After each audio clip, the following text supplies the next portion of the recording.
I'm very excited to be bringing you a reading of my new book, Road to Bethlehem, which is going to be released on Tuesday the 16th, which is only a couple of days away. So that's pretty exciting. So if you haven't already read the prologue, stop the video, go to my Instagram feed or my Facebook feed, and it will be there. Because I'm going to be starting directly from chapter 1. If you don't want to do that and you just want to hear chapter 1, I'll catch you up to date. Hannah and Joshua have just gone to bed. Hannah's had a little conversation with her mother. It is Christmas Eve and she was asking about the birth of Jesus. And as she went to sleep, Hannah prayed that she wished she knew what it was like that very first Christmas. And that's where we pick up the story in chapter 1. Now, this is my proof copy, so there might be a few very slight changes in the actual copy of the book. But this is pretty much roughly what you are going to be getting if you choose to buy this book. Chapter 1 is called Back in Time, and we start with a Bible verse from Luke. Do not be afraid, Mary, for you have found favour with God. You will conceive and give birth to a son, and you are to call him Jesus. The first thing Hannah noticed was the strange smell. Had Mummy left the window open? Was there a sheep in the front yard? Then she heard the noises. Cock-a-doodle-doo! A rooster? She stirred sleepily. We don't have a rooster anymore. When she rolled over, her hand touched something strange, something scratchy. What? Her eyes opened. She froze as she took in the small, dark room. Where am I? Mummy? She called. Mummy! Hannah! Hannah sat up and looked around to find Joshua sitting on the far side of the room, panic in his eyes. She ran to her brother, flinging her arms around his neck. Where are we? She whimpered. Where's Mummy? I don't know. Joshua sounded scared too. A shuffling noise made them cling to each other more tightly. Then a brown chicken jumped out of the shadows. Ah! Hannah shrieked. She clutched Joshua tightly. Everything was silent for a moment as the chicken regarded the intruders and gave them almost a little shrug and started pecking at the straw. Josh laughed. After a second, Hannah joined in. It was a little funny being scared by a chicken. A low voice singing made them both jump to their feet. Mummy! They called as they ran out the small door and straight into a young woman. They flung their arms around her, clinging frantically. Mummy, we didn't know where you were, Hannah said. We thought we were lost, Josh said.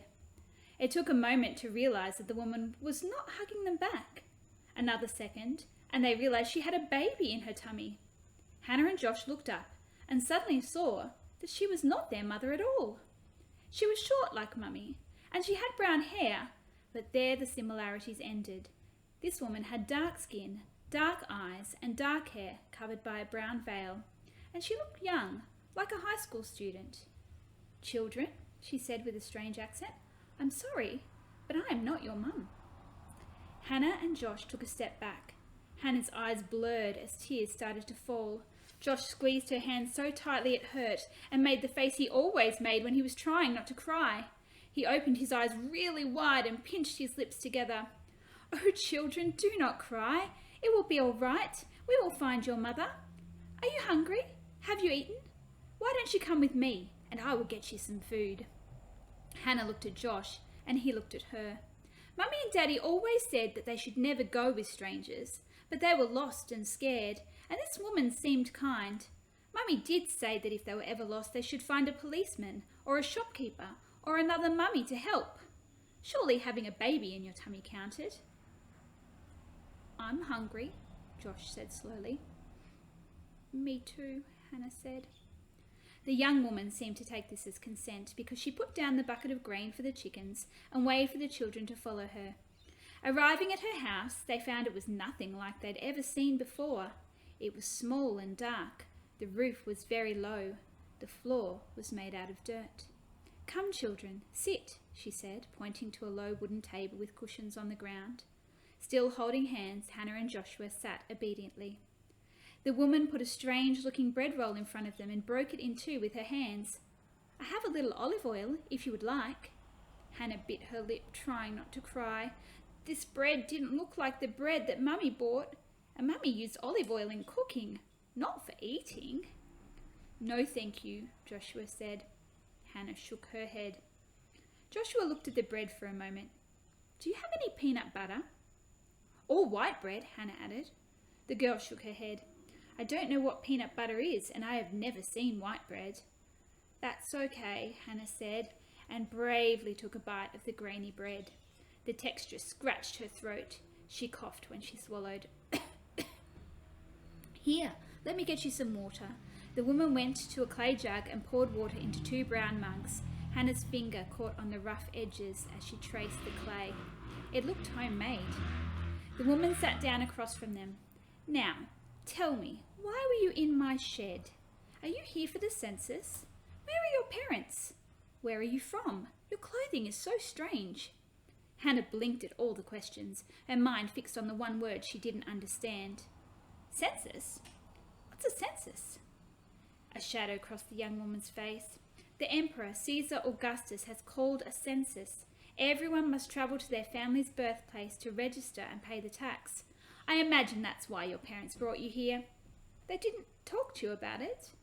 Joshua looked like he was thinking hard, so Hannah decided to ask the question that had been on her mind ever since they had met the young woman. What's your name? Oh, how rude of me, the woman said. My name is Mary. What are your names? I'm Hannah. This is Joshua. What beautiful names, like Hannah and Joshua in the scriptures. Yes, Hannah said excitedly. Joshua is like Joshua who led Israel when the walls of Jericho came tumbling down, and I'm Hannah like... Here she stumbled. What was the story again? Mummy had told her, but it was so long ago that she didn't remember. Like the Hannah who prayed for a child, Mary asked. Yes, that's right. And you're like Mary, the mother of Jesus. Joshua stared at Mary's swollen stomach. Mary's hands dropped to cradle her bump. Her mouth fell open. What? What did you say? In her excitement, Hannah didn't notice her new friend's dismay. You know, in the Bible, the angel told Mary she was going to have a baby boy who would be the Son of God and save the world from their sins. Mary's face paled as she stood. How could you know that? Joshua looked curiously around the room, then back at Mary's face, then around the room again. Hannah, he said quietly. What, Josh? I think this might be the Mary, Joshua said. What do you mean? I think we're in Nazareth. I think the baby in Mary's tummy is Jesus, he said. Hannah's eyes went huge. Seriously? Are you the Mary in the Bible? Did you see an angel?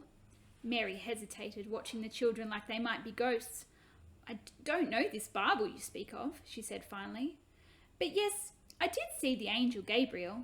He told me not to be frightened, that I had been chosen by God to bear his son. When I told my family and my betrothed, no one believed me. Joseph nearly divorced me. Until he had that dream from God, Joshua interrupted.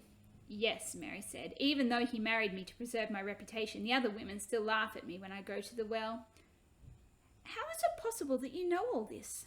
She stared at their clothing once again. Hannah squirmed self-consciously in her pink princess nightie. At least Joshua's shark pajamas had long sleeves. Are you angels too? Mary asked. No, Joshua said. Hannah stood up and did a little pirouette, almost falling over. But I would make a good angel. Mary laughed. I'm sure you would, little one. Or a ballerina, Hannah added. But that made Mary look confused again, so Hannah sat down, feeling the tears return. For a moment she had almost forgotten that she missed Mummy. Mary sat beside Hannah and placed an arm around her shoulder. If you are not angels, and you are not here for the census, why are you here? I don't know, said Josh, but I think we have travelled here from the future. I asked God what the first Christmas would be like, and then we woke up here. Maybe he answered my prayer. Of course, said Joshua, time machines aren't real, so a miracle is the only explanation that makes sense. But how will we get home to Mummy? Hannah asked. We can't stay here and she'll be so worried about us. I know, Mary said. I shall take you to the gates to see the elders. They will know what to do. Wait, said Josh. If God brought us here, then no one else can really help us except God. Maybe we should pray that he will send us home. Good idea, Josh, Hannah agreed. Hannah reached out for Joshua's hand, then closed her eyes. "Dear God," Josh said in a sweet, clear voice, "please take us home to our mummy and daddy. They will be so worried about us, and we are a little bit scared." Hannah cracked her eyes open. Nothing had changed. She added her voice to her brother's prayers. "Dear God," she said, "I've changed my mind. I don't really want to see the first Christmas anymore. I just want to go home. Can you please send me back? Amen." She waited a beat before opening her eyes. Her lower lip trembled when she saw that they had not moved. "It's all right," Mary patted Hannah's arm. "If, as you say, God has brought you here, then he will send you home when he is ready, and not before. You can stay with Joseph and me. We will look after you for as long as God keeps you here." A sense of peace descended on Hannah's heart. Mary was right. God must want them here for a reason. She still missed Mummy and Daddy, of course, but she was safe. Now that she thought about it, it was rather exciting. She might get to see the very first Christmas. "Okay," Hannah said. "Thank you," Josh added. "I can only act as God leads me," Mary said, "and for some reason I feel that he has led you to me. Now, who wants to help me feed the chickens?" "Me!" they both said excitedly. "We have 3 chickens at home," Hannah added. "Brownie, Book, and Cranky. Brownie's the brown one." "You named your chickens?" Mary said. "Yes, of course. Don't your chickens have names?" Mary gave them a confused look. "No, they don't." The children helped Mary with chores all day long. They fed the chickens, cleaned, and watched Mary prepare the meal. The food looked strange, but they did not complain about what she put in front of them. Hannah wrinkled her nose. The food here was different, but she preferred to eat than to go hungry. When the light had faded into evening, Joseph returned home. He was a burly man, not as tall as Daddy. In fact, he was only a little taller than Mummy. He had brown hair and a big bushy beard like Daddy's though, and his face, covered in sweat and sawdust, was kind. His eyes widened when he saw the children. "Hello, Mary. We have visitors?" "Yes, Joseph. It appears that God has sent us another gift," Mary said. Joseph's eyes widened. "More?" he blurted.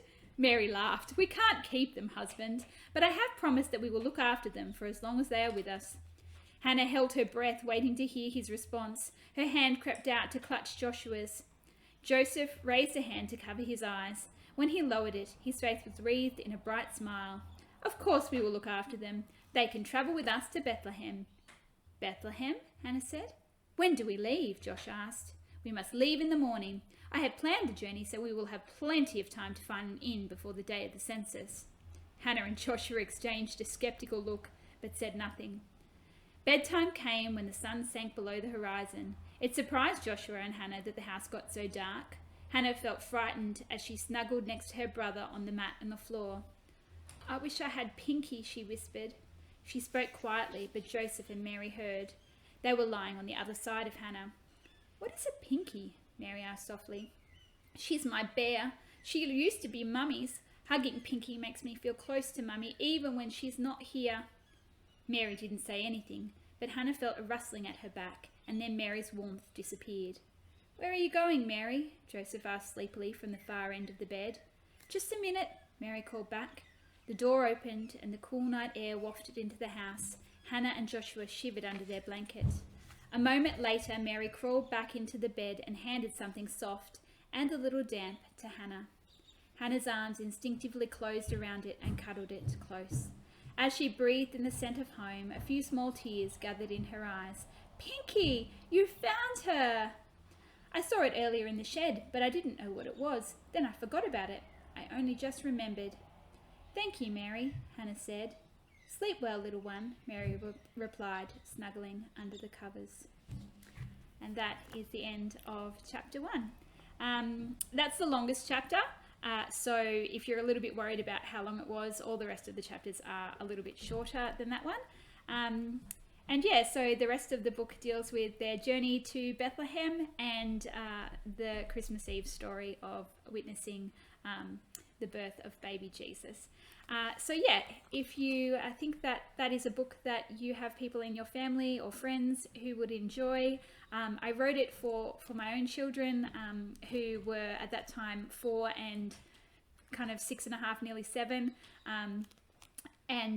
Yeah, they were able to really enjoy me reading it to them. But obviously, as your children get older, so my son was old enough to actually be able to read it himself. So I gave it to them as a Christmas gift, and my son devoured it within the first half an hour at Christmas morning. So depending on the reading level of your kids, they might be able to read it independently, or it might be something that you can enjoy as a family. And I look forward to seeing you all again on release day on Tuesday, where I'm going to be doing an interview Q&A with Mandy Mitchell, who is the lady who did the illustrations in the book. And I'll just give you, I think I already showed a few sneak peek illustrations, but I'll just see if I can show you again. So that's the illustration of them discovering the little chicken in the first chapter when they sort of came back in time. And this one is them enjoying a meal with Mary. And I think there might be one more.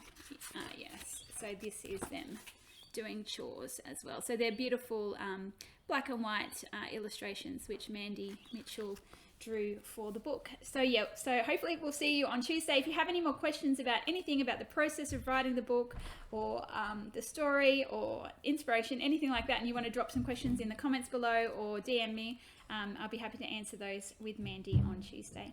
Okay, I hope you're all having a great day, and I really hope that you enjoy the book should you choose to pick it up. Thanks. Bye.